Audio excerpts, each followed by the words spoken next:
नमस्कार, मैं रिया और आप देख रहे हैं डॉक्टर साहिब। डॉक्टर साहिब के आज के इस एपिसोड में हमारे साथ मौजूद हैं doctor Harshvardhan. Doctor Sahib PMCH में एसोसिएट प्रोफेसर है किडनी विभाग में। तो डॉक्टर साहब बहुत बहुत स्वागत है। बहुत बहुत धन्यवाद। डॉक्टर साहब, बहुत बार लोग जानना चाहते हैं कि किडनी की कौन सी बीमारी में और कब डायलिसिस की ज़रूरत पड़ती। तो किडनी जिसको हम लोग क्रॉनिक किडनी डिजीज़ बोलते हैं, इसके 5 स्टेजेस होते हैं। जब कोई अपने 5वें स्टेज पे पहुंच जाता है मरीज़, तो उन्हें डायलिसिस या ट्रांसप्लांट की ज़रूरत पड़ती है। तो डायलिसिस में क्या क्या चीज़ों को फॉलो करना पड़ता है, क्योंकि ये बहुत ज़रूरी हो जाता है कि अगर कोई पेशेंट जो है डायलिसिस करा रहा है तो किन बातों पर विशेष कर ध्यान दें।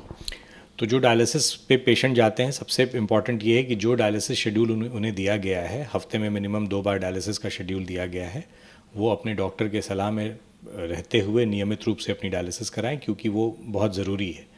और साथ ही साथ डायलिसिस में डाइट, डायलिसिस में दवाइयों का बिल्कुल एक रेगुलेटेड जो भी उनको मेडिसिन दिए गए हैं, प्रिस्क्राइब किए गए हैं, वो सही समय पे लें।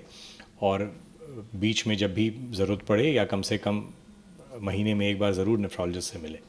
सर, क्या बहुत बार लोग होता है कि डायलिसिस कराते हैं, किसी सप्ताह में अगर ना कराया हो तो क्या वो उसके लिए खतरनाक है?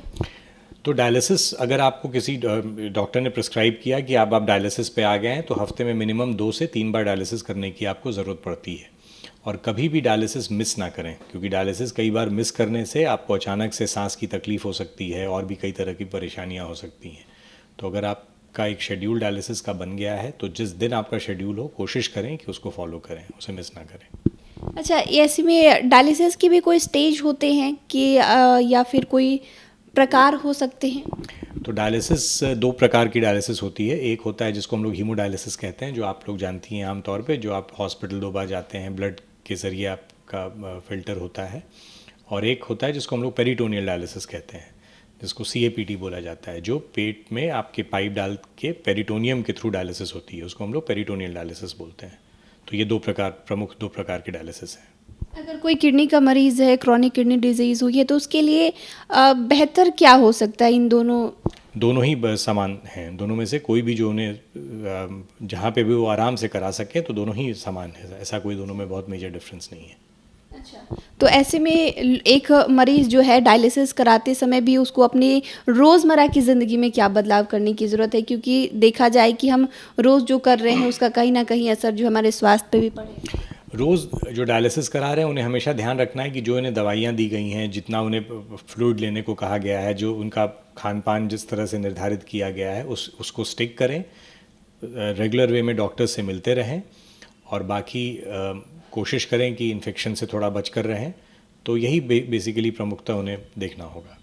दवाइयों का भी कोई रोल होता है डायलिसिस के समय? डेफिनेटली दवाइयों का रोल होता है। आपको शुगर की दवाई दी जाती है, आपको ब्लड प्रेशर की दवाइयाँ दी जाती हैं, और बहुत अन्य तरह की दवाइयाँ किडनी के मरीजों को दी जाती हैं। सर, आपने ये जिक्र किया कि बीपी शुगर को कंट्रोल करने की दवा, अगर इस दरमियान किसी का डायबिटीज़ हाई हो जाए या फिर बीपी हाई हो जाए तो डेफिनेटली उनकी दवाइयाँ, इसीलिए तो मैंने कहा कि दवा को बहुत अच्छे से रेगुलेट करना पड़ता है। अगर बीपी की दवा, अगर बीपी बढ़ गया तो दवा बढ़ाना पड़ेगा, शुगर बढ़ गया तो शुगर की दवा को एडजस्ट करना पड़ेगा, ताकि शुगर और ब्लड प्रेशर कंट्रोल में रहे। इसमें कोई जैसे करे, आजकल कहा जाता है कि योग करे तो निरोग रहेंगे, तो इसमें पेशेंट को अगर वो हार्ड योगा वगैरह करना चाहे तो वो कर सकते हैं? डेफिनेटली किडनी के मरीज़ बिल्कुल योगा कर सकते हैं, और मेडिटेशन करें, योगा करें, ये हमेशा उन्हें बेनिफिट पहुंचाएगा, क्योंकि ऐसे भी वो काफ़ी स्ट्रेस्ड आउट होते हैं। तो डेफिनेटली उनके लिए योग और एक मेडिटेशन बहुत बड़ा माध्यम हो सकता है बीमारी को एक तरह से नियंत्रण में रखने का। जी, तो शुक्रिया डॉक्टर साहब, जो आपने जानकारी दी है उसके लिए बहुत बहुत शुक्रिया। धन्यवाद।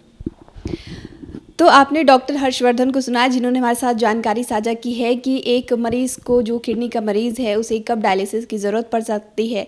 साथ में डॉक्टर साहब ने हमारे साथ ये भी जानकारी साझा की है कि जब डायलिसिस करा रहे हैं तो किन बातों का विशेषकर ध्यान रखना चाहिए। इस विषय में आप क्या सोचते हैं, कमेंट कर ज़रूर बताएं। चैनल को सब्सक्राइब कर ले, फेसबुक पेज को लाइक कर ले। साथ ही डॉक्टर साहब से आपके क्या सवाल है, में कमेंट कर या मेल के माध्यम से भेज सकते हैं। वीडियो देखने के लिए आपका शुक्रिया।